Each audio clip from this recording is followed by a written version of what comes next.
Hello, everybody. Hello, everybody. Hello, everybody. Hello, everybody. Hello, everybody. Hello, everybody. Hello, everybody. Hello, everybody. Hello, everybody. Hello, everybody. Hello, everybody. Hello, everybody. Hello, everybody. Hello, everybody. Hello, everybody. Hello, everybody. Hello, everybody. Hello, everybody. Is anybody Hello, wanting to everybody. win a hat Hello, tonight? everybody. Hello, everybody. Is anybody Hello, wanting to everybody. win a hat Hello, tonight? everybody. Hello, Hello, everybody. Is anybody Hello, wanting to everybody. win a Hello, everybody. Hello, everybody. Hello, everybody. Hello, everybody. Hello, everybody. Is anybody Hello, wanting to everybody. win a hat Hello, tonight? everybody. Hello, everybody. Is anybody Hello, wanting to everybody. win a hat Hello, tonight? everybody. Hello, everybody. Is anybody Hello, wanting to everybody. win a Hello, everybody. Hello, everybody. Hello, everybody. Hello, everybody. Hello, everybody. Is anybody Hello, wanting to everybody. win a hat Hello, tonight? everybody. Hello, everybody.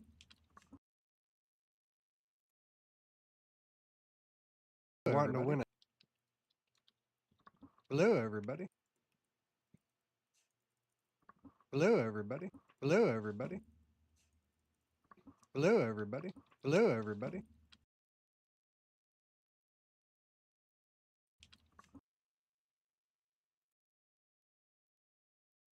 wanting to win a Hi there, Mike Hello, everybody. 3452. Can you hear me pretty clear? Hello, everybody. Hello, everybody. Hello, everybody. Hello, everybody.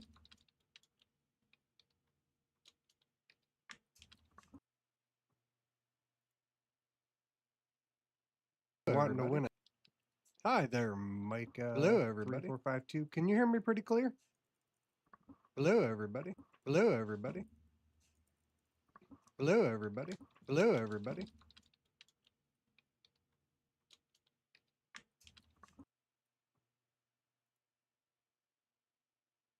Wanting to win a Hi there, Mike. Okay, one hello, second. everybody. Let me fix that.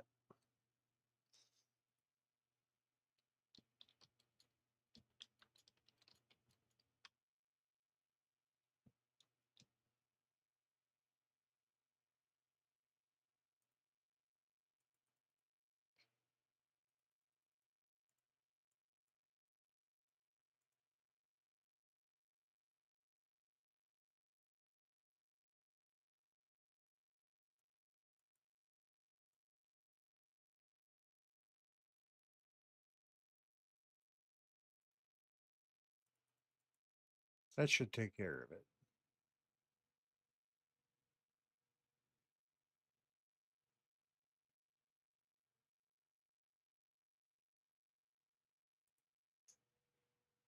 Should be able to hear me now with no issue.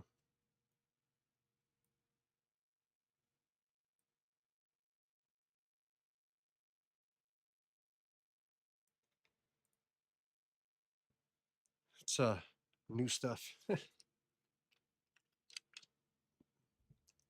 How's everybody doing tonight?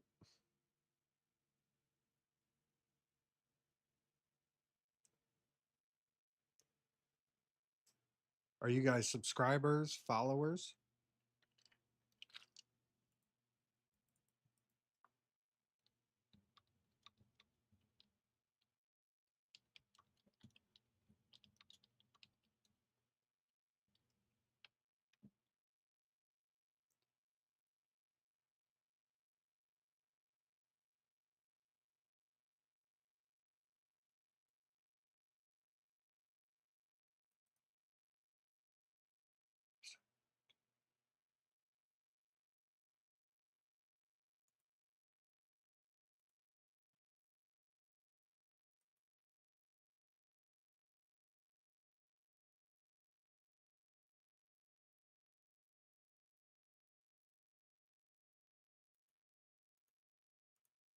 There we go.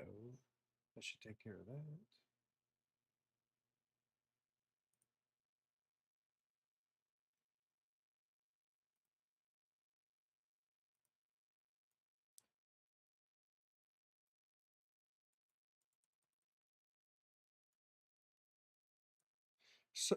So, kind of what the channel's about is, you know, politics are kind of crazy right now, right? Just in general. I mean, no matter which side of the aisle you're on, if it's no matter if it's politics or if it's just life, right? People can't even seem to have a discussion without wanting to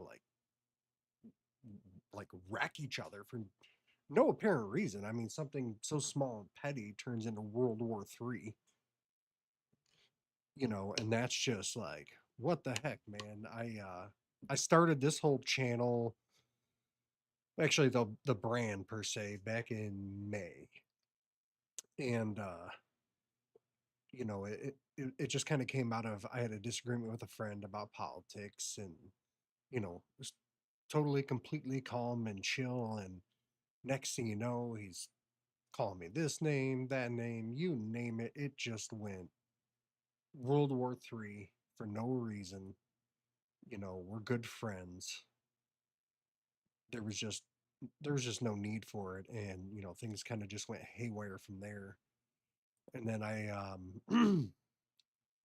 started with kind of just doing some things here and there. Then just kind of built on that, and then I found a site called Podmatch. Great people there. I mean, the CEO, he's a really cool guy. I met a lot of people in there. Dr. Glenn Toby, and he really kind of helped me get this channel started. Not like he didn't like do it. Let me rephrase it. He was like my first big guest, right? He did things with like Run DMC back in the day. If you even know who they are, it's like old school. He does like a lot of college contracts and volunteer stuff, and he was a guy who he lived on the streets as a kid, and he went from that to where he's at now. And he was like, "Hey, man, we're gonna do some big numbers on this, right?" And I'm like, "Hey, okay." I mean, all I did was just shoot him a message. I didn't think the guy was actually going to respond to me, and then he did. So I'm like, "Okay, cool." And that audio and video on Facebook alone, and this is when I only had like 200 followers, not even on Facebook. It's at like 5,000. And then after that, I got a guy that's running for the state house down in Missouri. He jumped on. He's a Democrat, right? I'm kind of like a centrist type of person, and just like the back and forth. It was really good. And the whole point is like, we got to be able to go, okay, hey, you believe in A, I believe in B. We got to remember we can't get everything we want, right? Just like that old school song, can't get everything that you want. um, that thing was kind of cool. Uh, and his name's Dan Schaefer. He was out of Missouri. He's a Democrat running in a Republican district. And I think he was right around his first run. He got like 35 or 40% of the vote, which is not easy to do, down in that area. But so kind of started off with that. And then I just, I built on that, got some other people in. Actually ended up having a former CIA counterterrorism analyst on the show. And that was, and me and him have actually become pretty good buddies. The ironic part was, is, I had reached out to him and said, "Hey man, you want to come on the show?" Da da da. And he was like, "Yeah, you know what? I want to come on there just because my family's from, the Detroit area where you're at." He goes, "So yeah, I want to come on." And who would have ever thought I'd be getting the guy who helped our government figure out how to combat ISIS on my show when I had like nobody.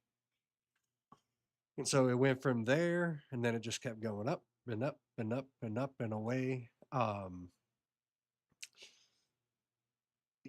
That one was really crazy. Learning a lot about like kind of like the insider. I won't say like insider, right? Because he couldn't give me any stuff he's not allowed to, but learning like kind of how like the inner workings work, and how some of these people are crazy, some are not. Some's what you see is real, some isn't. Um, we were working on that stuff, and that went really well. And the ironic part is, I'm a middle road center guy, right? And I had a lot of people that were from the Democrat Party that were willing to come on my show. And I had a lot of people that were Republican that I knew that were kind of like, eh. And the biggest reason why was is I wouldn't just sit there and be like, well, I agree with you no matter what you say. And I was like, really? They wanted an echo chamber, and that's just, that's not what I'm about. And I think that that's a bad way to do business. You don't want to be an echo chamber for people. It is kind of crazy, man. you know um I've lost literally I lost a really really good friend. God, we've been friends probably like 20 years, I think. And we didn't agree on the Israeli war. um like I don't have like a position, like a set position per se. I just kind of felt like, hey, we had hit a point. All right, we got to figure out what we want to do here. And he just was like, oh my God, these people, they got to stop, just kind of putting down the Israelis as like a quote unquote people. And I'm like, that's not what any of this is about. It's, for me anyways, that's, let me be clear, is they were you can only bomb so much in that little area. It was all rubble. Like, you proved your point. I don't think anybody with a reasonable mind would have been upset about that. Somebody attacks your country, you're going to fight back, right? It's just a natural response. But at some point, you got to go home. Sorry, you'll see me taking some drinks here and there. I just getting over COVID. Hi, Vincent. Is that how you say it, buddy?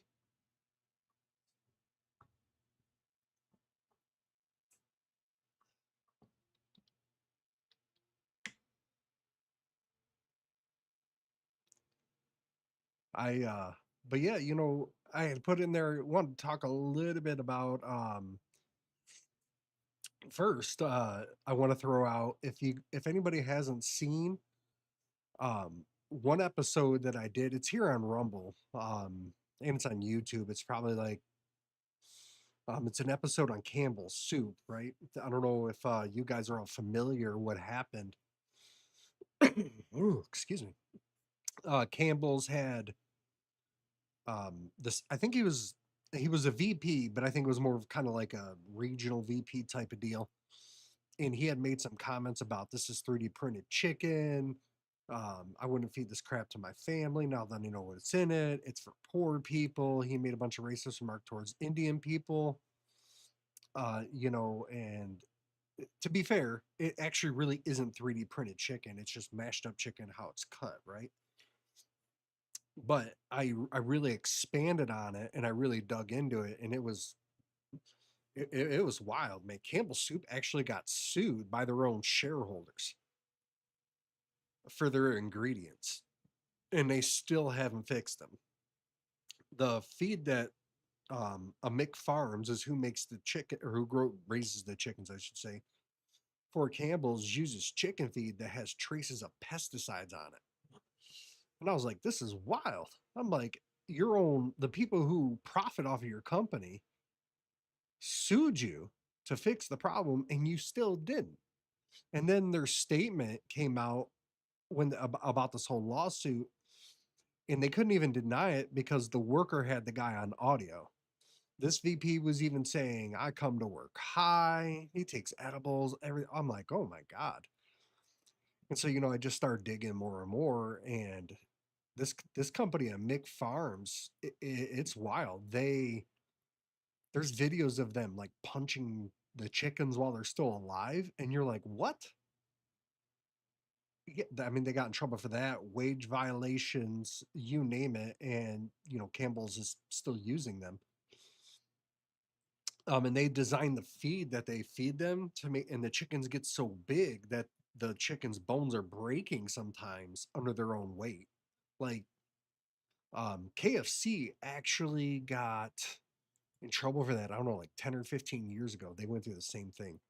And it was like, what the man? Like who makes all this like okay? Like who says this is okay? Oh, Rich. I 1,000% agree. Gross, man. 1,000%. But you want to know what's even killer? I'm researching this, right? And I'm just, like checking it out, right? And natural flavoring can be up to 100 different compounds. Like, do we even need 100 different things? Like, I can't even think of that on a regular basis. Like, that's not natural. You know, it's just it's crazy to me. The vegetables that Campbell Soup uses has traces of pesticides on it. And then I just had an episode go live just this last Saturday, and I actually recorded that while I had COVID. So um I looked into Lunchables, right? I had on YouTube, I had a lot of people ask me to keep looking into this stuff, look into it, look into it. And I'm like, okay, cool. Lunchables have lead in them. I would have never thought in my life, right? Because I never really paid attention. But Lunchables have lead. They got sued, and the lawsuit got dismissed back in January. And the only reason it got dismissed is because they took Lunchables off the national school menu. Like, how does that work? Like, how do you? I don't get how you like. I don't get how you do it like that. That doesn't make any sense to me. Um, and how they're allowing kids to eat this. And the reason why they are is because I guess technically there's an acceptable daily limit for your what you're allowed to consume for lead. I don't know if any of you guys remember the Flint water crisis. So even if like you're not consuming that much lead at one time, lead builds up in your system over time, is what I learned. So these kids are eating this like every day, right? I mean, and come on, tell me who hasn't eaten it, right? I ate lettuce, not lead, Lunchables as a kid, and I was feeding it to my kids. And I'm like, okay, whatever. Not thinking nothing about it. And then I'm reading this stuff builds up. And the only reason it's allowed is because it's under your daily limit. But when you look at how much you're supposed to eat of it, it's a very minuscule amount. It's way under what the average kid probably eats. It builds up in your system over time and it can cause problems down the road. Now, lead causes problems with your brain, development, things like that, right? And in this country, we got a problem with mental health, autism. I have an autistic son. You see these things and it's allowed. That's the killer part. It's allowed. Our government allows it. And I'm in the United States, just in case there's somebody in here that's not. Um, I was just like, you're kidding me.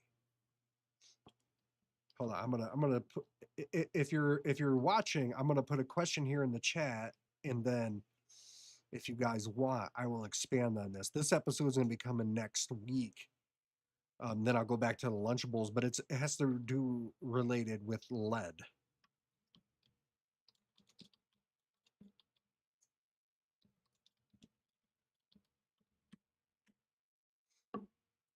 And this one was like, I was astonished that it had lead in it. Like when I tell you astonished, I would have never thought in my life that this product would have lead in it, like ever. It was, I mean, like Lunchables on top of it. And then so to kind of get back to that, while I wait for you guys to respond, The lead that was in the Lunchables, so they dropped the lawsuit because they took it off the national lunch menu. And then I believe it was last month. It was Consumer Reports or University, I forget which one. They tested the Lunchables again because Kraft Heinz, they're the ones who make Lunchables, said that they would work on getting better ingredients. Well, there's still lead in them today. And they don't put a warning label on the product or anything because it's considered under daily risk. So they don't even tell you that there's lead in your food. They're just feeding it to you and going, thumbs up. Hopefully it works out, pal. Like you're just sitting there and you're like, what? Like I couldn't believe it. I could not believe that there was actually lead in these products. Is that maybe ignorance on my part? Yeah, I mean, I'll admit it. I mean, yeah, it was. I'm not gonna lie to you guys. I never really thought there. I never, before I started getting into the show and meeting people, that I would ever have to worry about lead in my food. Right? I never ever thought it ever, not once in my life. Um, you would have never convinced me that I had to worry about that, and it was just, it's gross. It is literally gross. All right, I got the other one pulled up here. Let's see.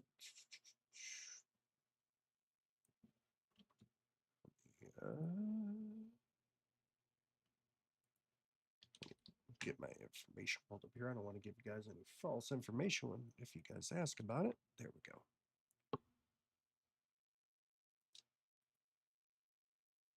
Oops. So, who here, uh, have any of you guys ever ate Lunchables?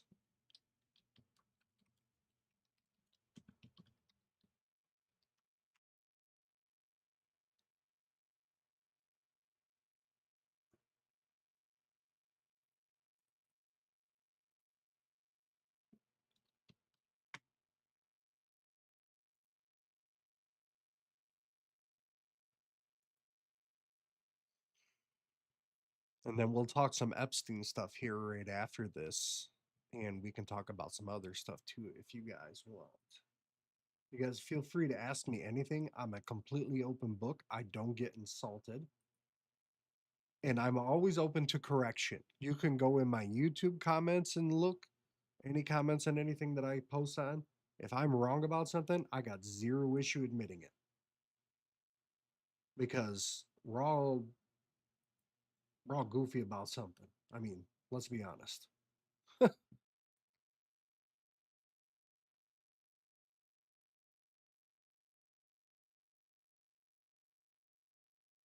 Uh, Vinston, I believe that's how you say your name. Yes, no, you're 1,000% right. That's exactly. I did an episode that came out last week called Sickness Synergy.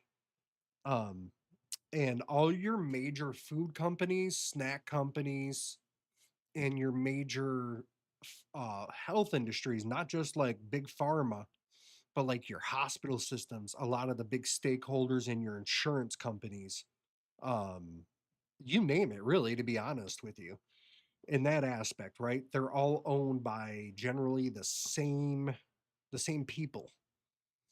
Um, Vanguard, BlackRock, State Street, Berkshire Hathaway, which is Warren Buffett's investment company. They appear in there every now and then. They're not like diehard. They don't got like a diehard. I didn't see them a ton, but they appeared in several instances. I'm on there. Let me see. I just gotta find the. Can read the stats off to you guys. Sorry, I do so much stuff, and this whole show is 100% done by me. So just to give you an idea, these are your, and this is how it's like it's all one big thing, right? You always hear people kind of, oh, it really is tied together. Now, do I think it was an intentionally that way? I don't think it started out that way, right? Because if you're an investor, you're going to go after, you know, what's going to make you money, right? Just that's just the natural way of life. Um, so like Pepsi, Coke, General Mills, Kraft Heinz, just to give you an idea. Kraft Heinz, prime example, Berkshire Hathaway owns 27%, Vanguard almost 9%, BlackRock almost 6, State Street 4%. Your General Mills, they're 12, 10 and 2. That's Vanguard, BlackRock, State Street, Coca-Cola. Warren Buffett loves Coca-Cola for the dividends. They own 9%, Vanguard 8, BlackRock 5, State Street almost 4. That doesn't seem like a lot, but when you look at how many shares there are out there of these companies, that's actually, that makes them some of the power players with those percentages. So, they have heavy influence on what's going on, right? So when these companies issue new shares or they do buybacks, things like that, your big institutional investors are the ones that are going to be involved in that. Is this right here? Nope, that's the wrong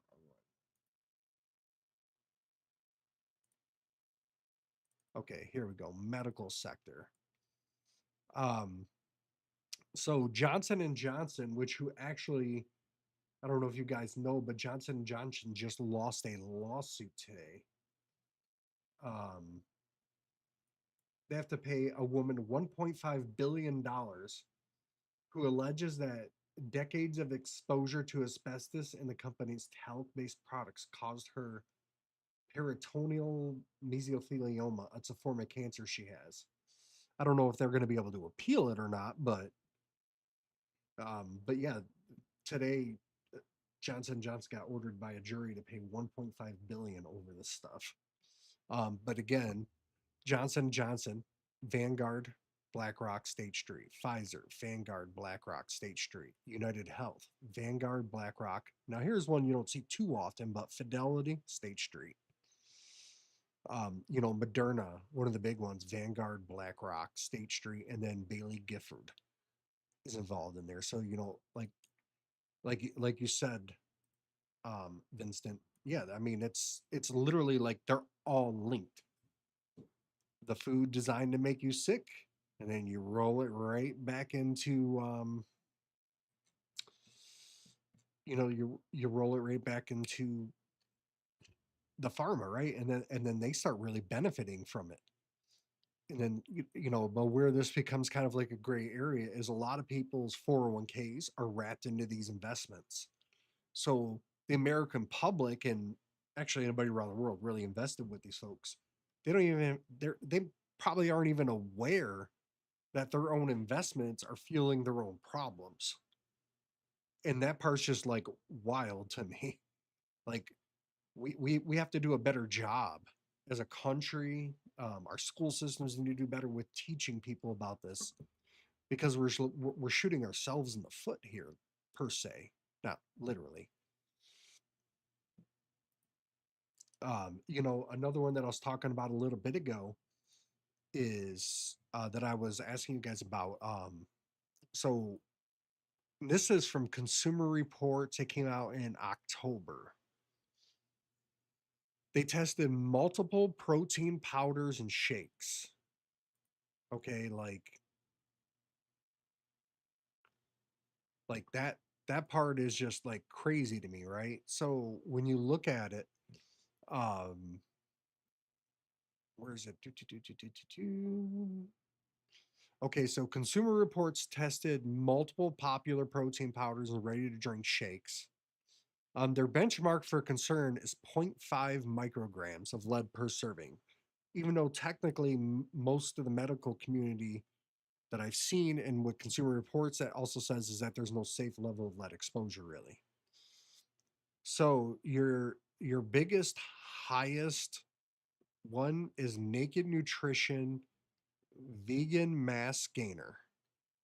So its lead is 7.7 micrograms per serving. Um, Huel, I think it's HUEL, Black Edition protein powder, 6.3.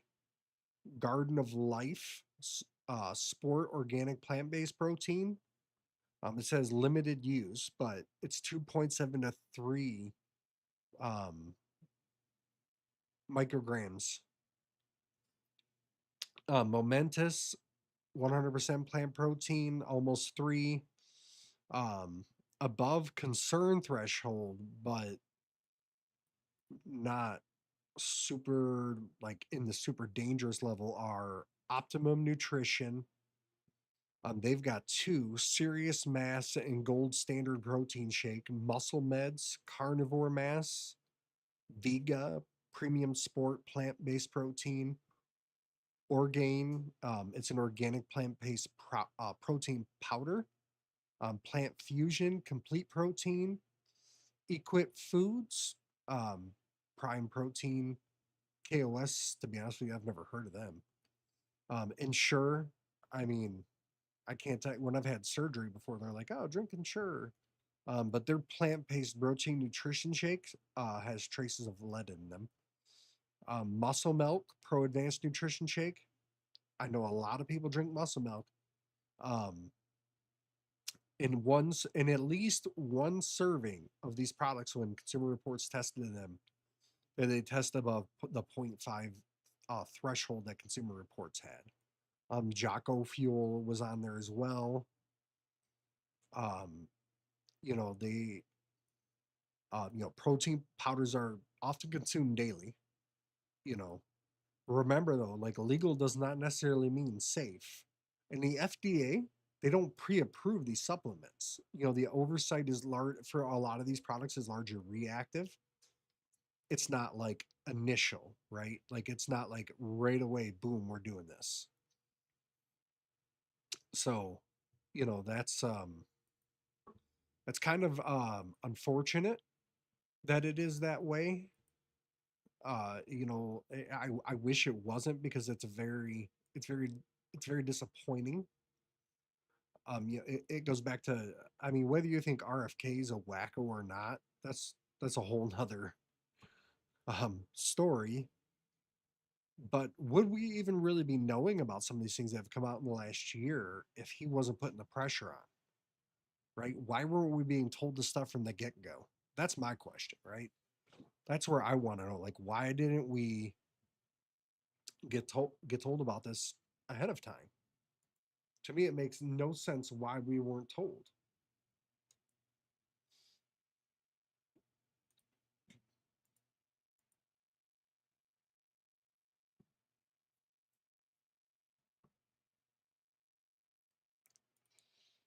You know, if you guys want, kind of switch gears a little bit over to the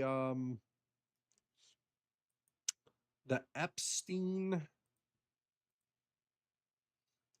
files, right? That's that's the hot button issue these days.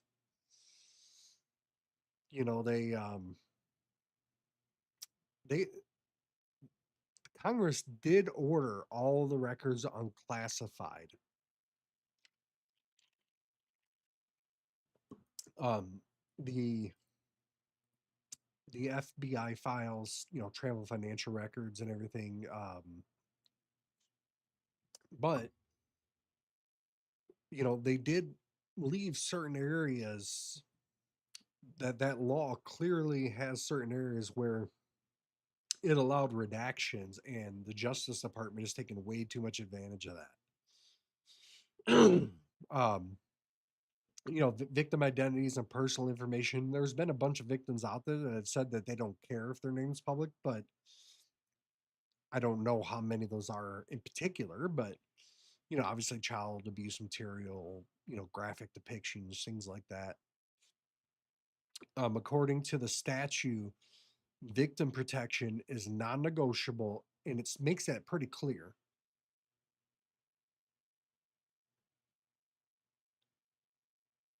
Oh, I did not know that, Vince. I did not know he shut the investigation down in 1996. Wow. Well, I mean, Slick Willie's always seems to be involved in some shiesty things. For any of you younger folks out there, that's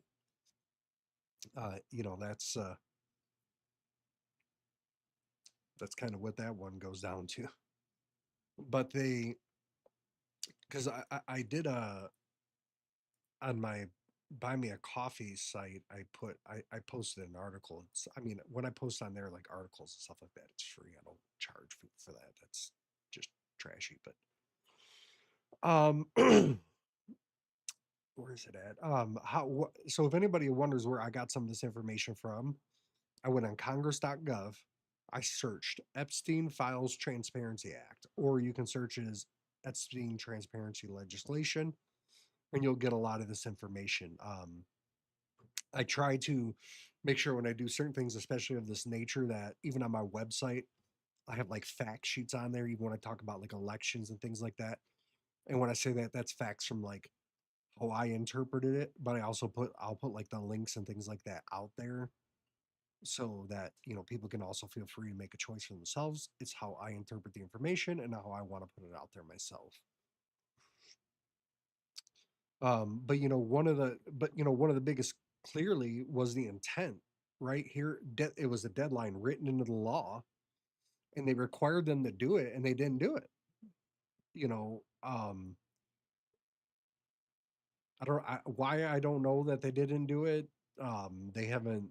They said there wasn't enough time, but I don't buy that. It wasn't in phases, not when feasible, not after internal review cycles.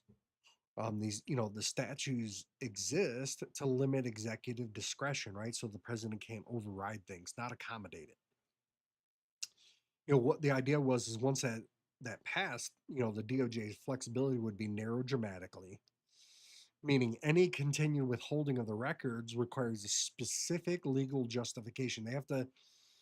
I haven't seen it come out yet. Maybe it did, but they're supposed to have legal justification for not releasing certain things. I have not seen a ton come out about that yet. I'm sure we will.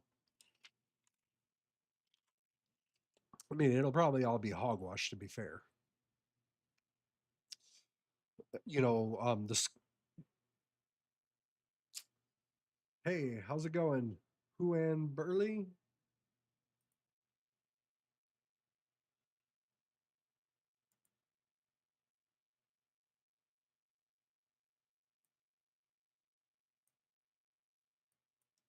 How are you doing today, buddy?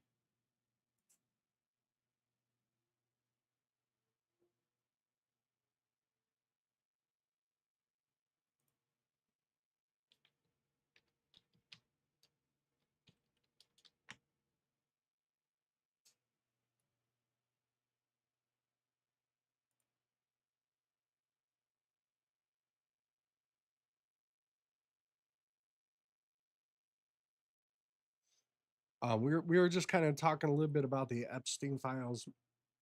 You know, I guess a little dry information there, if you want to call it. I think it's BS, right? Like whether you're a Trump supporter, whether you hate the guy, this stuff should be released. And if you committed a crime, no matter who you are, you should go to prison. It should be like, don't pass go, don't collect your $200. You know, um,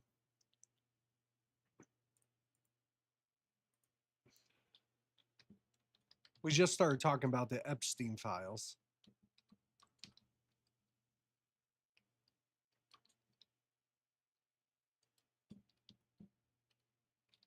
There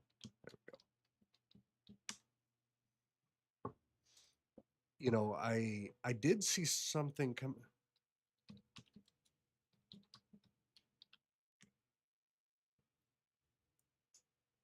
Let me see. Something just hit on CNN 57 minutes ago. It was updated. Let me rephrase that.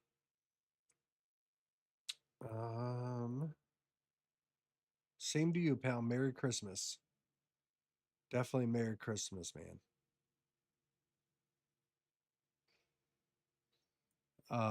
They where is it?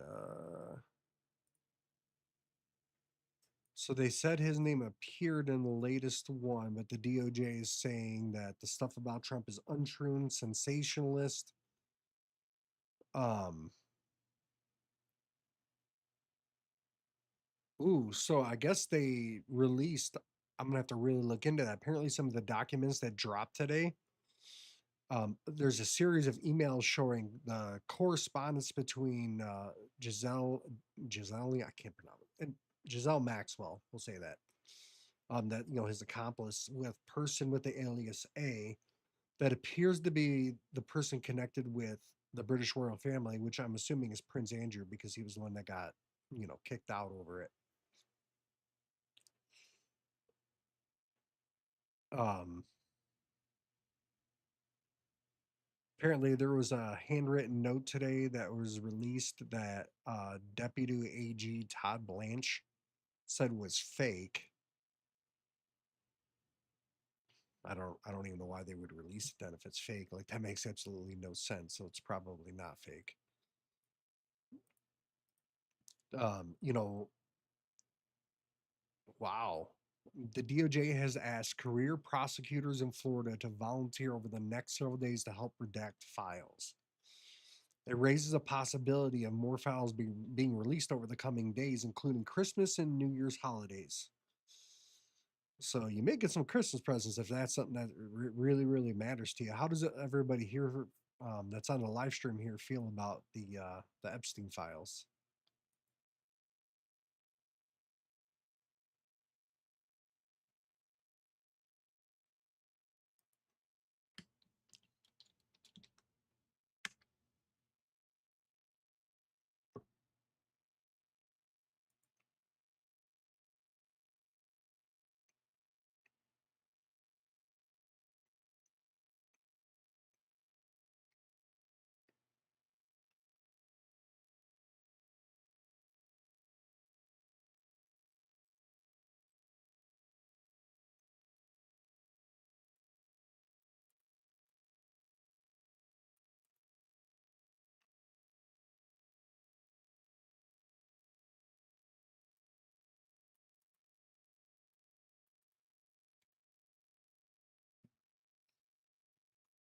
The whew, that COVID really kicking my butt, man.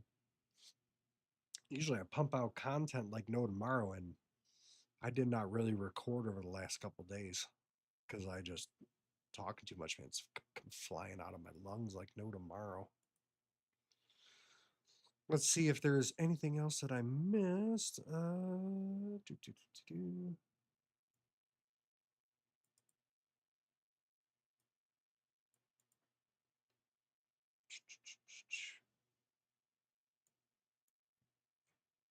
Apparently, according to the Wall Street, or no, not the Wall Street Journal. I'm sorry. House.gov. Um, this is, I'm guessing it must have been from the Daily Beast part from Hugh Dotree. It says, uh, claiming Trump liked to F his friends' wives first and first slept with Melina on the Lolita Express. Oops. I mean, that's wild. Jeffrey Epstein, I guess, tried to describe himself as Donald Trump's close friend, but from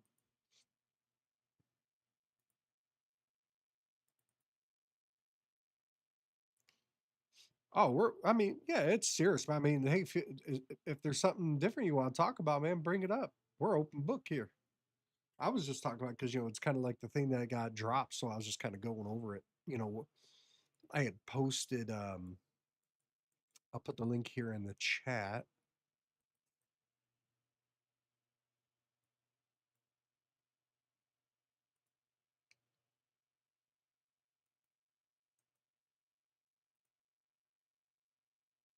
I just posted it in there. That is the link to the article that I published yesterday. Doesn't require you to pay any money or anything about the Epstein files, but you know, does anybody like anybody have anything in particular they want to talk about? I can talk about some of the guests that I've had. I did one. It's an interview. Actually, I got pinned here on my Rumble page. There we go. It was with Chris Swanson. He was a man. I'm telling you, I interviewed this guy. He's running for governor here in Michigan. I'm not like endorsing him, candidate, nothing like that, but literally he's the same positive guy off the camera that he was on the camera. Like it wasn't even fake. He's like truly cares about people, especially kids. I mean, he is, and and I follow him. He's part of a group called US United, and like their color is purple, right? Because they want to bring everybody together, and it's about like unity and ooh, excuse me, and they want to make things better for everybody. And I really, really like that part of it. We talked a lot about just positivity in general. And I told him we need a lot of leaders like that. I mean, this guy, I believe he runs between him and his wife. His wife I think runs the businesses, but they got two businesses. He's a sheriff of Genesee County, and he's a professor at the University of Michigan, and he's running for governor all at the same time. I'm like, man, when do you sleep? I mean, this dude works out too, and I'm like, whoa. But I mean, he truly cares about people. Like there's been reports of this guy, seeing people stuck on the side of the road, even long before he was running for governor. Like he would, pull over, just help them. Never, he wouldn't even, necessarily tell people his name. People just recognized him. He would just, hey, how can I help you out? Like give them a lift, help them get their car started. Just in general, an all-around good guy, which means, he probably won't get elected. That's just a joking part. I mean, I really hope he does in that aspect because we need some positive people in our world. We need some positive leadership, some people that make us, we turn on the news not wanting to just shut it off and throw it out the window, because that stuff is always it's always definitely not fun. Trying to just think here. We had some really crazy guests on here. The guy's name is Z Wong. I can't pronounce his full first name. He worked in the White House as a fellow in the Obama administration for I believe 8 years. Man, I learned a lot about that. The crazy part about that is our government says, hey, we've lost $600 billion in intellectual property to China. So he tells me, he goes, hey, they actually really have no idea how much we've lost to China. I was like, well, what do you mean? Um,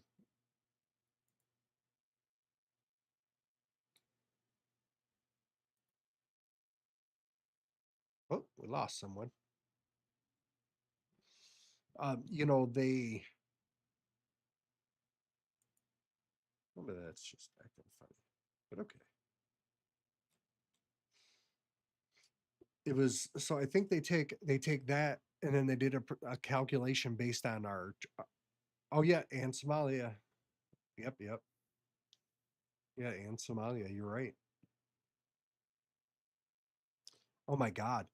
Did you hear what was it? What did I hear today about Somalia? Oh God, I think they published the thing today, like the original marriage certificate from when Elon Omar had married her brother. She's no longer married to him to be, fair and transparent, but it was just the fact that she married her own brother. I mean, literally, who does that? It's crazy. And I think the Minnesota fraud's up to what, $9 billion now from the Somalis. I'm like, holy cannoli. That's a whole lot. It's a whole lot of people. What $9 billion from the Somali? Good God. Like, how do these people get away with it? Like, that's what I want to know. And none of this has ever magically fallen into my bank account. That's for sure. I just want to know, like, who's watching it? Like, how does this stuff not get caught? I mean, we all know the truth, right? Crooked politicians, but somebody somewhere had to have seen something. Like, you can't tell me that every single person there just went, "Oh, I'm okay with it." No, somebody's seen something, and it's probably how it got out. But you know, I know that they're saying now that in Minnesota that they were pushing for all these Somalis because they wanted that voting block there. I don't know how much truth that is. I know that it's there, but huh. Saying that X. Let me go to X. Saying X is not.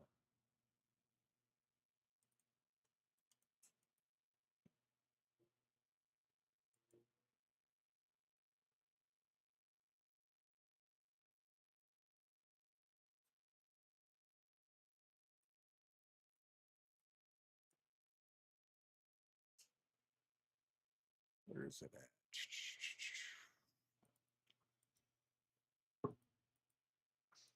So I mean, this is my first actual live that kind of like actually worked.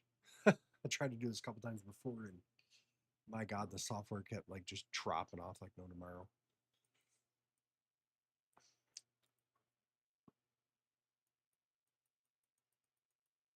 So anybody got any questions about any guests? Do you guys get like what do you guys think that's going to matter this coming year, right? Because we got midterms coming up, especially if you're from America.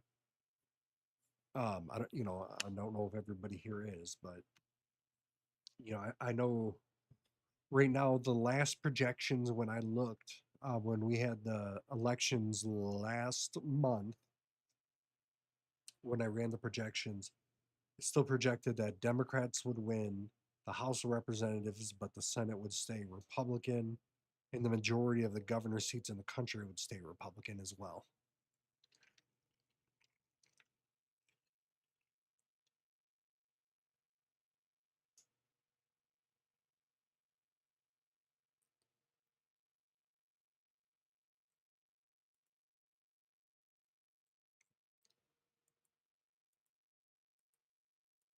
And that Vincent, that whole Somalia thing is just that part is just wild to me. Everybody, I got this little thing here. It is a shoot. Now you can see it because I'm putting it in front of my face. Oops. These are some tumblers that I had made with my old original logo on my show.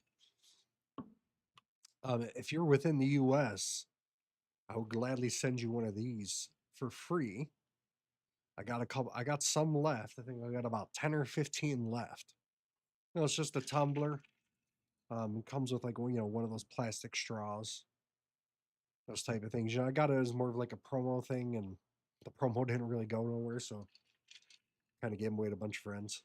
Logo was terrible to begin with. It was a terrible print job. I completely botched it.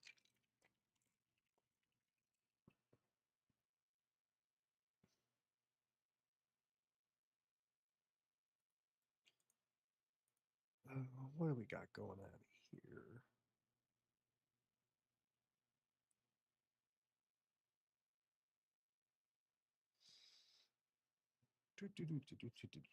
What do you guys think about Vivek Ramaswamy? He's running for governor in the state right below me in Ohio.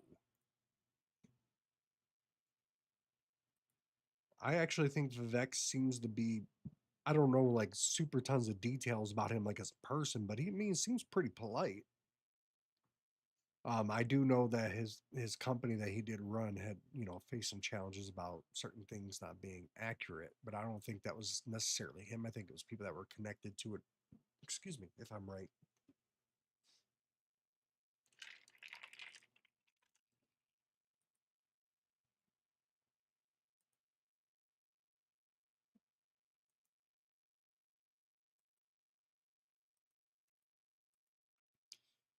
I think what they were saying. I don't know if you guys seen that meme that JD Vance posted today.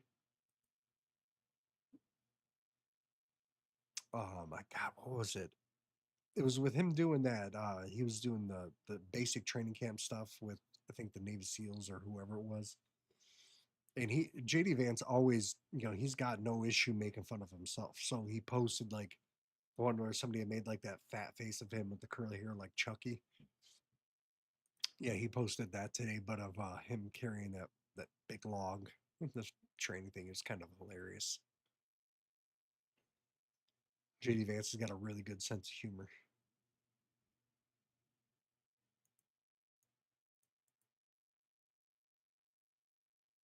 It says that we got 17 guests on here.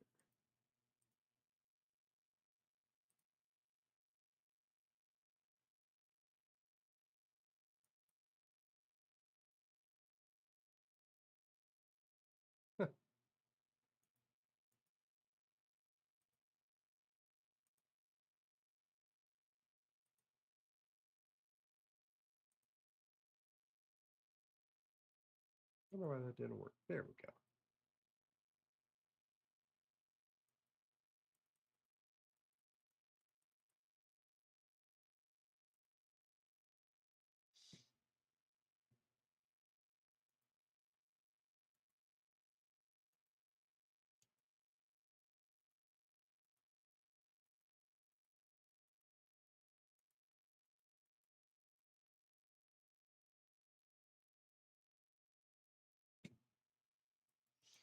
Yeah, I mean, but getting back to the Somalia thing,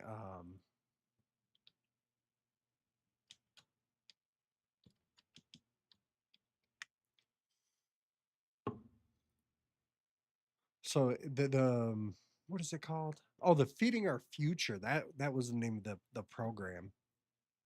Like, good lord. And I do know the administration removed their TPS. If you don't know what that is, the temporary protected status. The government's cracking down on the rhetoric about it. The fraud news and I mean, I just don't know how they got like I just don't know how that keeps going.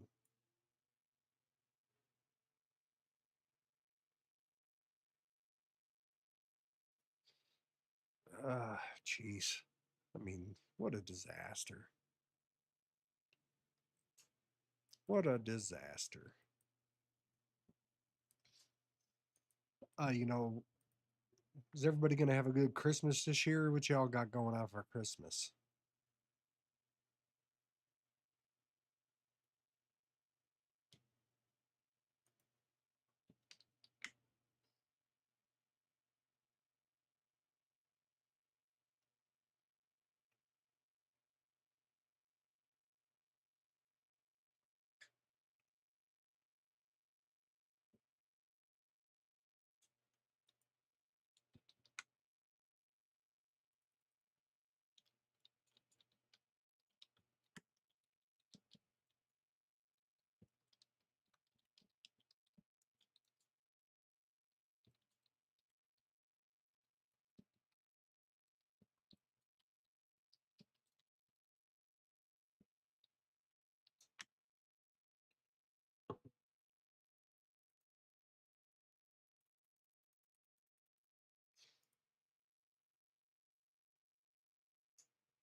There we go.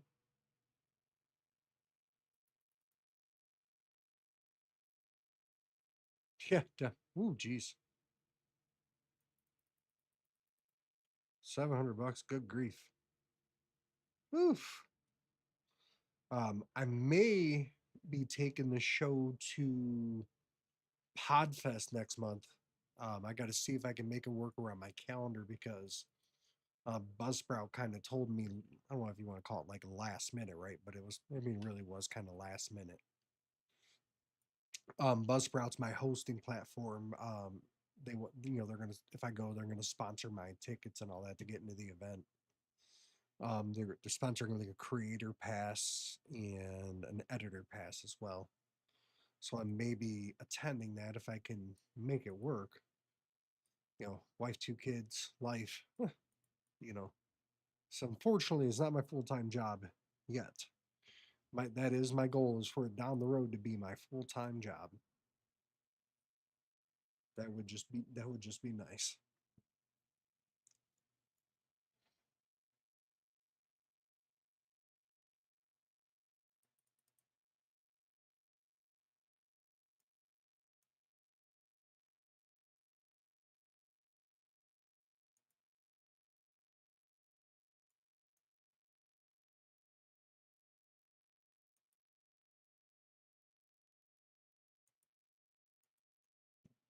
Let's see.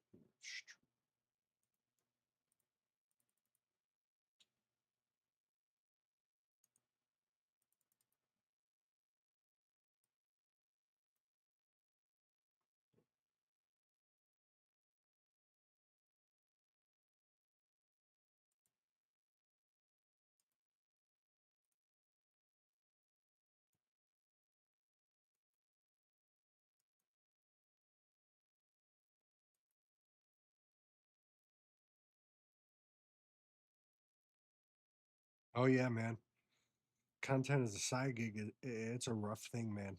It's a rough business. If you want to call it a rough business, whatever you want to call it.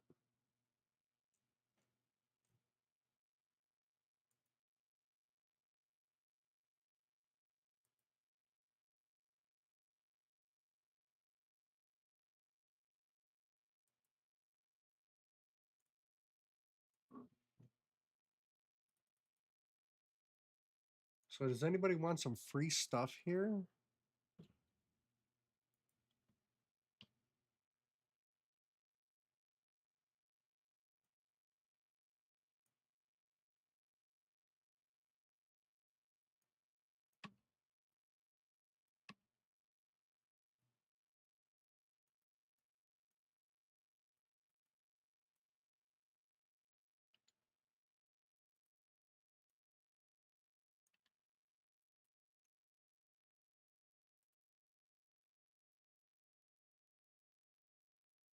There we go. I think my Rumble has God, I think the last time I looked that was at like a buck 75 or something like that. Let me hold now you got me wondering, man. I mean, the one thing I like about Rumble is even if you aren't at 100 followers, you're at least still like accumulating stuff, right? They are way more content creator friendly, like way more. Oh, I'm sorry. I'm at oops. I'm at $1.46. $1.46, yeah. That interview I did with somebody running for governor, that actually my biggest producer of ad revenue.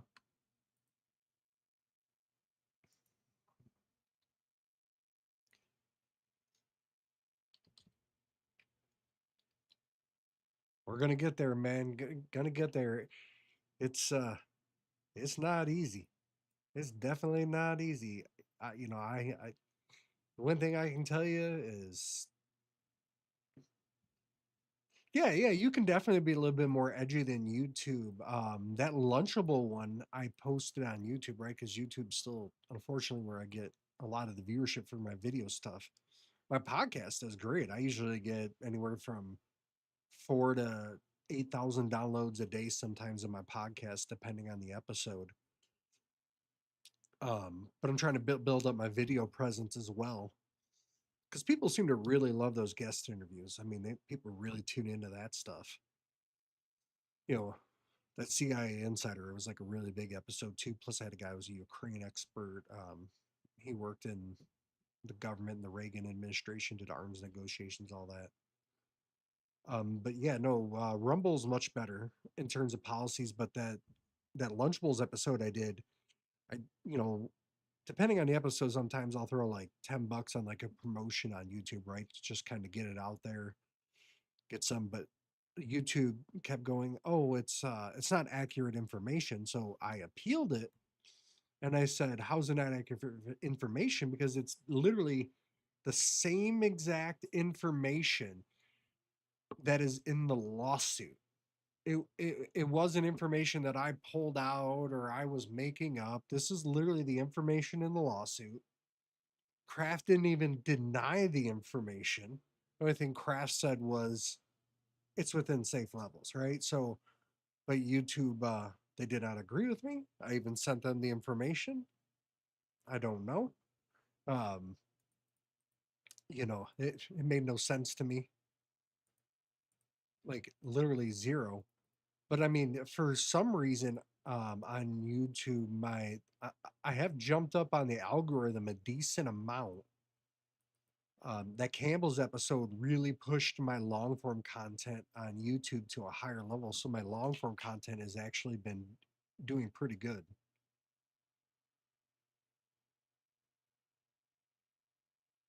Yeah, yeah. Oh, dang, man, you got permaban. Dang. Yeah, that's no bueno. No good. That's no good at all. No good. What is it? I mean, I've gotten lucky on YouTube. I try to use AI to run like an analysis when I'm coming up with titles. I'll be like, okay, and then some, they got the A/B testing on there. I'll try to kind of do that when I'm coming up with some of the titles. Because I get how they, how they want the game to be played. I try to skirt around it or toe that line as close to the edge as I can. Just I mean, it could because if you don't, YouTube will kick you to the curb. I mean, sometimes it kick you to the curb over nothing. One of my guests dropped a couple f bombs in the video, which I didn't care about, or in the interview. And YouTube had flagged it originally, but I appealed and they took it down. It was like an hour and a half long interview. Most people aren't even going to notice it. I mean, if you guys ever get a chance, if you're really into some cool stuff, because I've tried to move some stuff over to Rumble from my YouTube. Have been the most successful at it, but you know, sometimes you just gotta do what you gotta do. Let me look for that video, the one thinking of really quick here.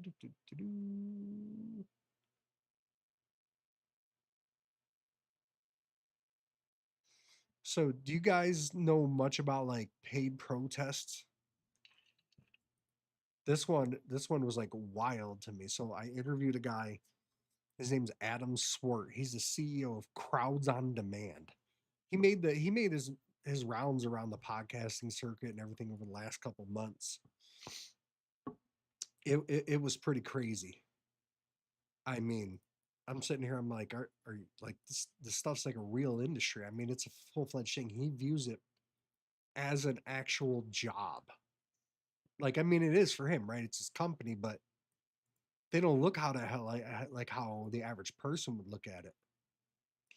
Yeah, yeah. I mean, it's wild. Like you get paid to protest. Like 20, 30 years ago, you would have never convinced me that that was a real thing. I'd have been like, yeah, okay, But no, it's like a real company. He's the I did an episode with him.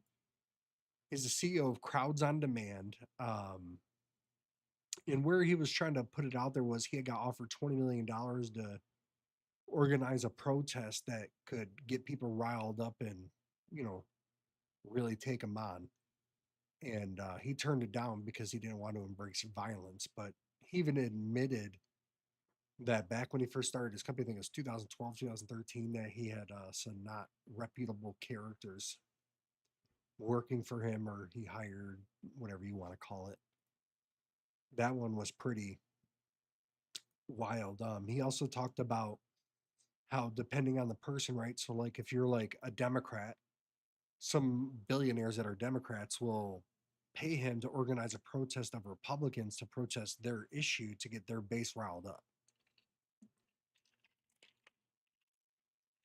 So some of these people are like, "Yeah, I'm protesting this because I'm mad." Well, they don't even realize they're being paid. They're being paid to get riled up. And that's crazy to me. So it just begs the wonder, like, how much of this stuff do people actually even really care about till they're forced, till they're told to?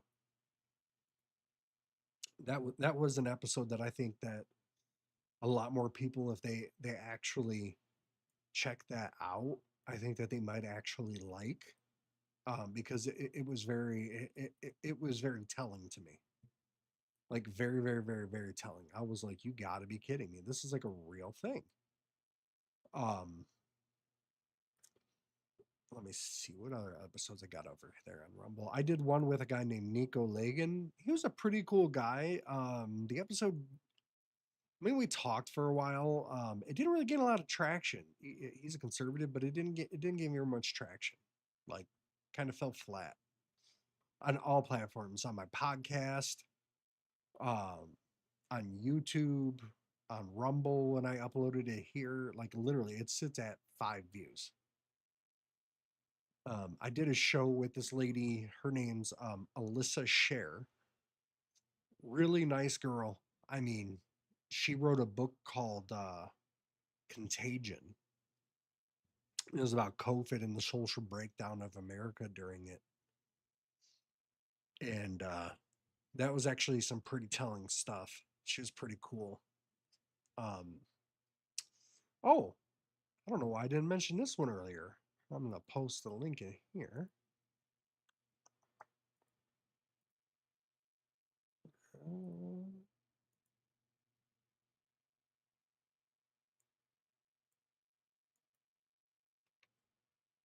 The link I just posted in here is for a guy. His name is Evan Turk. He's a former lawyer for President Trump, and I actually had him on the show, and it was pretty cool. He it was pretty wild. God, what did he say on there? I mean, we talked about a lot. We talked about Operation Arctic Frost. We talked about Operation. I think we talked about Operation Paperclip. I mean, he's still involved with things in the White House. Like I think last week he was just at a Christmas dinner at the White House.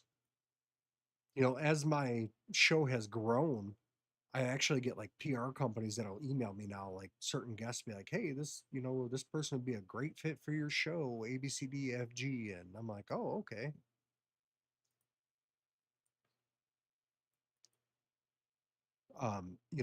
That one was a really, really, really good episode. He's one of the founders of American Rights Alliance. He's on my Instagram. I just really kind of started messing with Instagram not that long ago. I kind of focused most of my efforts on Facebook, YouTube, and TikTok, but I went away from TikTok because I mean I do get some traction on TikTok and certain things, but I don't make it a point.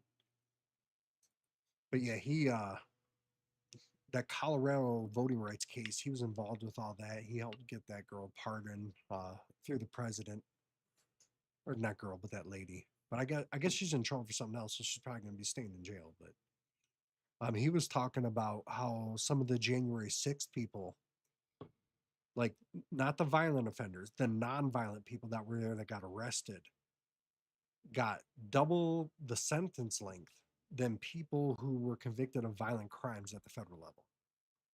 So people who went to trials by the federal government, and they committed violent acts, not just necessarily for January 6th, got a lesser sentence than people who literally were just there and that had just happened to walk in to the Capitol building, which was wild. So there was a lot of uproar about that. Yeah, he talks a lot about that in the interview, and I was just like, oh man, I'm trying to get him back on the show because he was actually like really, really cool guy. We talked a little bit about religion here and there, and he's Jewish. I'm Christian, but it was interesting. I mean, he was God. What was that other one he talked about? I can't think of it off the top of my head. I got in my notes on there. Do, do, do, do, do, do, do. Oh yeah. So in one of he actually posted this on his personal Instagram, Facebook, and all that, and the American Rights Alliance.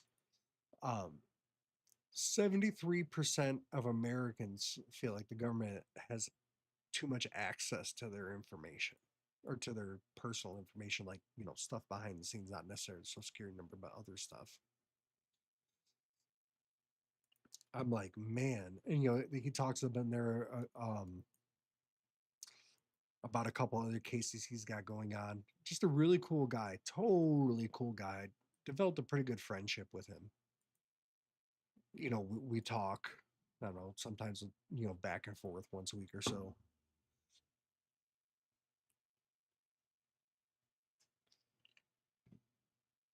Let's see what other guests. I mean, that was probably like one of my, I won't say favorite, but one of the more interviews that I liked.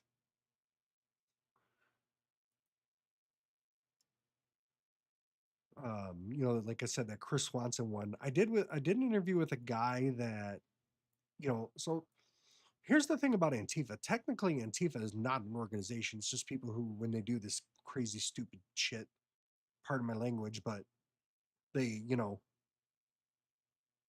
they identify as Antifa or whatever the heck you want to call it. It was probably my worst interview. I was weak with it. I didn't challenge him because I am not gonna lie. I was astonished at some of the stuff he said. And I didn't agree with him on it. I thought it was wild because he views immigrants at like what we call here in the US undocumented or illegal. He views them as refugees because our governments intervened in their countries.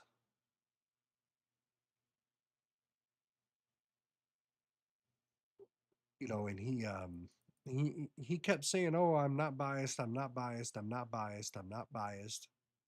And then guess what? Lo and behold, towards the end of the episode, he goes, "Oh yeah, and I'm a leftist." I was like, I mean, anybody with a brain cell could have figured that part out.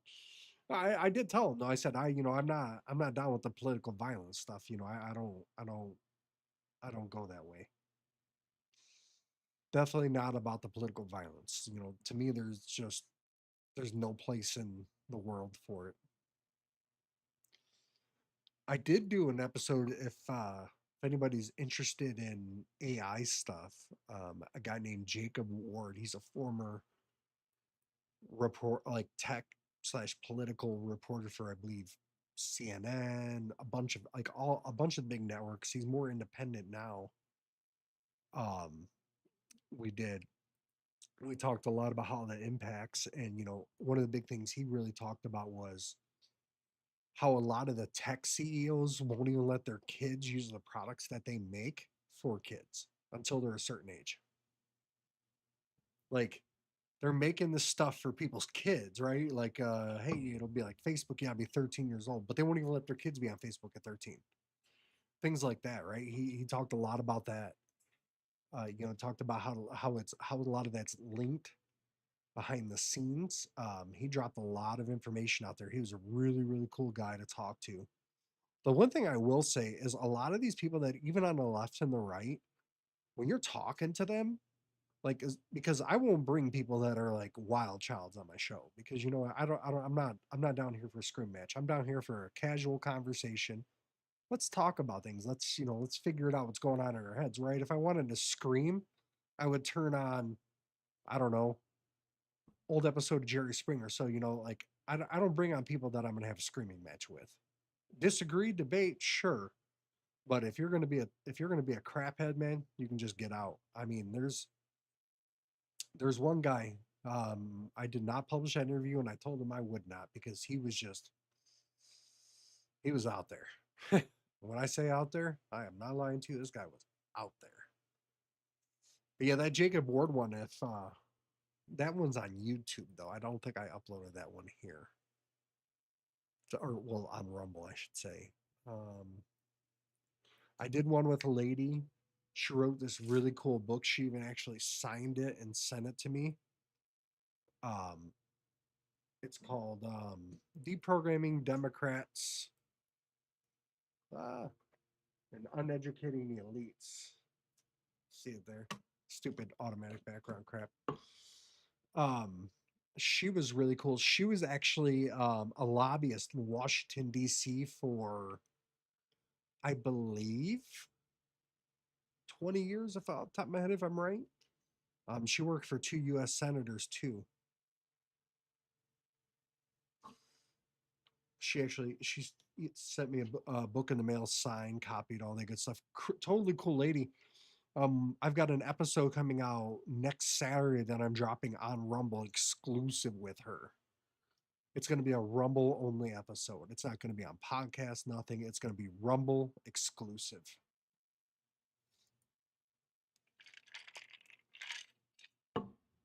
Woo, my throat getting a little dry there. Oh yeah, there we go. Was that? Yep, that's the right one. So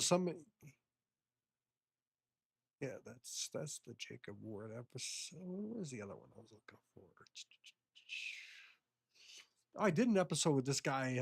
His name was Larry from a company called the Fresh Mouth Club, and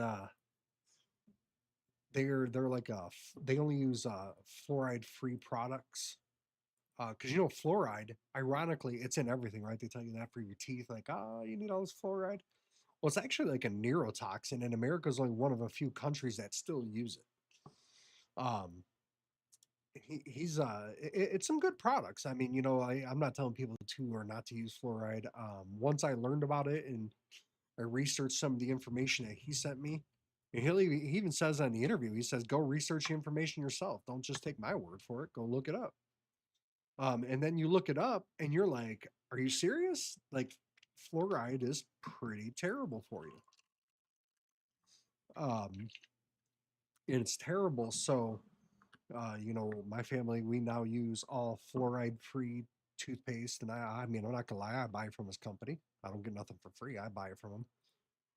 I use this soap on there now. Like, he's got a bunch of not a bunch, but a couple Make America Healthy Again themed products on there. One's like this nano silver soap type of stuff. I will tell you, it works. My skin is no longer dry constantly. I don't itch.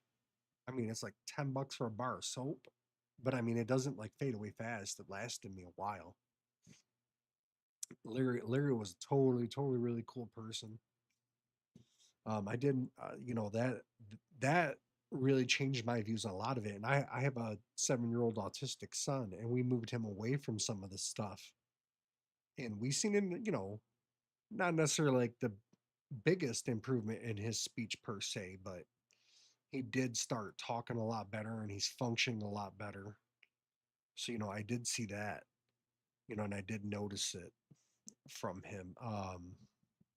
I did an episode back in, it dropped in, what day did that drop?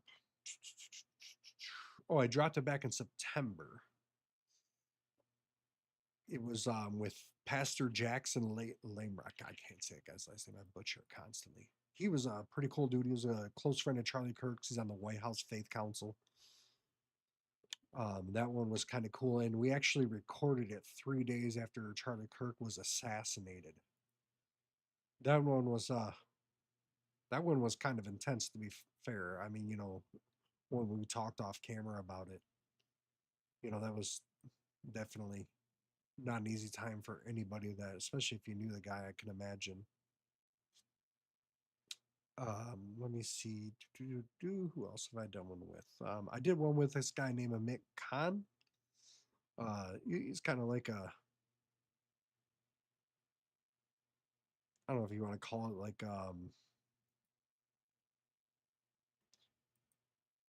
trying to think of the best way to put it.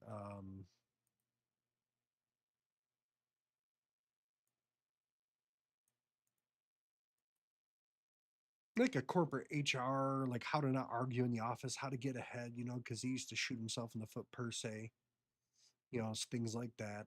I've done one with a guy, he has kids with autism. Like I said, that CIA episode, that one was a hit. That one went off pretty well. This is for anybody that's still listening. That's the link to the episode with the CIA guy. Actually, I got that on Rumble here too. I'll post the Rumble link as well. I don't know why I posted that one.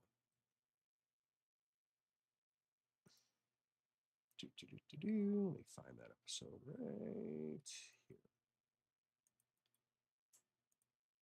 He talks a lot about how policy and everything works in the Middle East, all that good schnaz.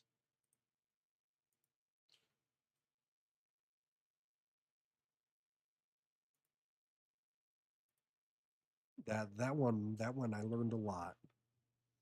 I filmed so many episodes already. I believe I'm at,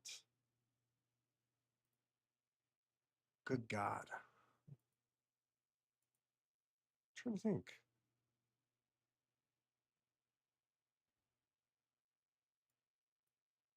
For men, and because there's not, I want them to grow up knowing it's okay. What was it? I think I'm at 160 episodes, 163 episodes, something like that. Right in that ballpark.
Well, I think we're gonna wrap this up here.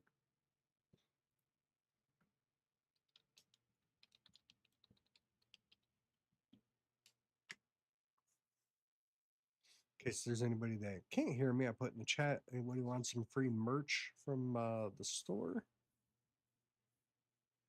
It's all legit, you know. If you're not comfortable with it, you're not comfortable with it. My feelings won't be hurt.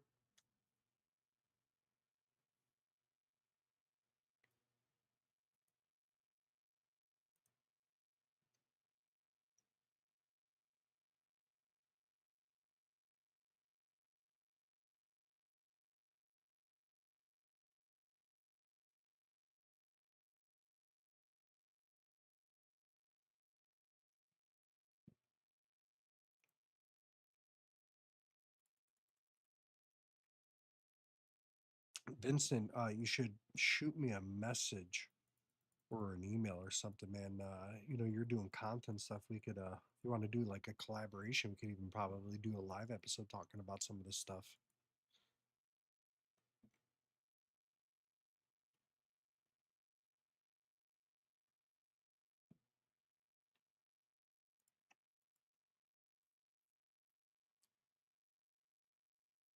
I mean, we did peak today at 8 people at once, so we were too shy of being able to put a campaign on. So that's progress for my first stream that went off without a software hitch.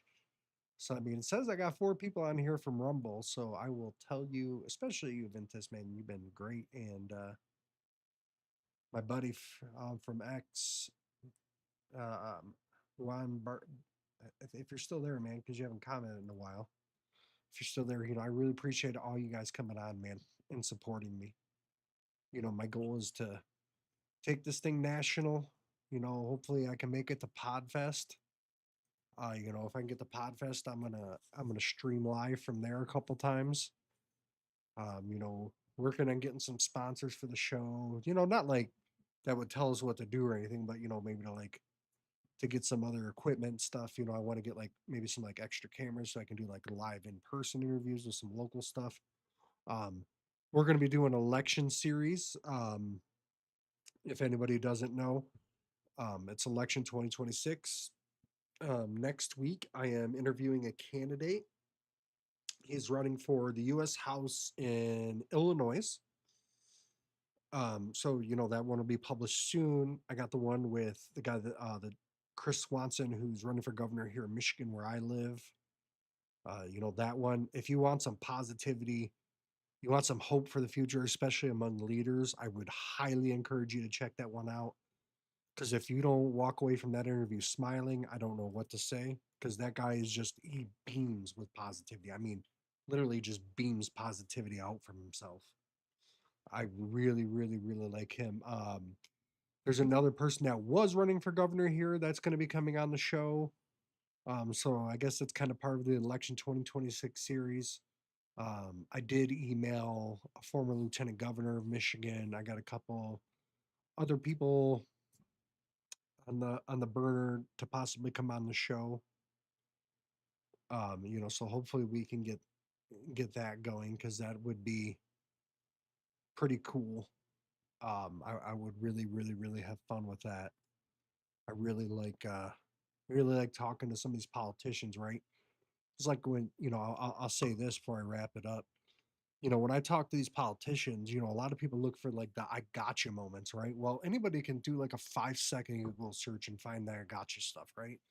That doesn't take anybody can really do that, right? And I know that that is like the rage bait click thing that kind of gets everybody and their mom going like, "Rah!" I totally get it. Totally get it. No argument on that, right? But when you're looking at political leaders, I'm in business myself, right? I work that's what I do for a profession. I don't want to say the company because obviously, right?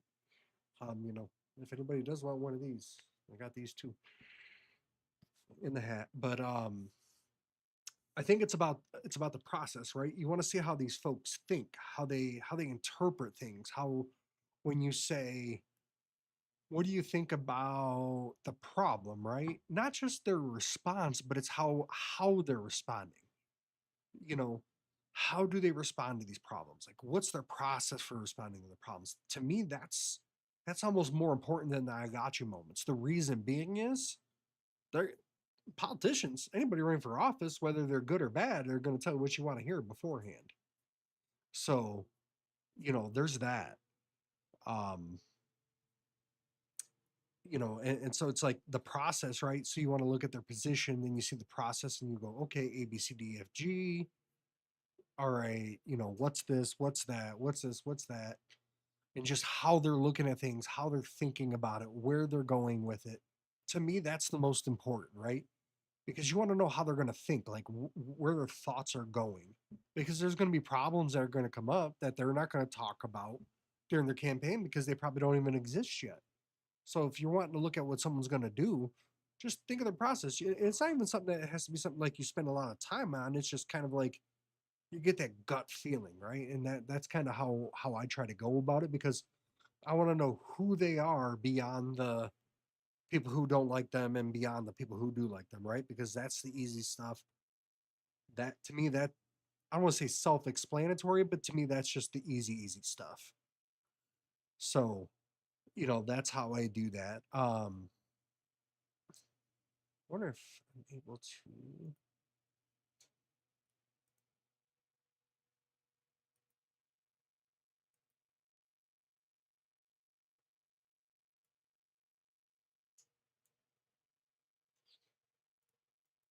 Hey, Vincent, if you're still here, email me at Joe. Sorry, I'm getting a little stuffy here. I'm gonna put my email in here for you. Shoot me an email, man. Let's chat back and forth, man. I think we could get something going. I've checked out some of your stuff and yeah, I followed you on Rumble. So yeah, I think we can make some pretty cool content.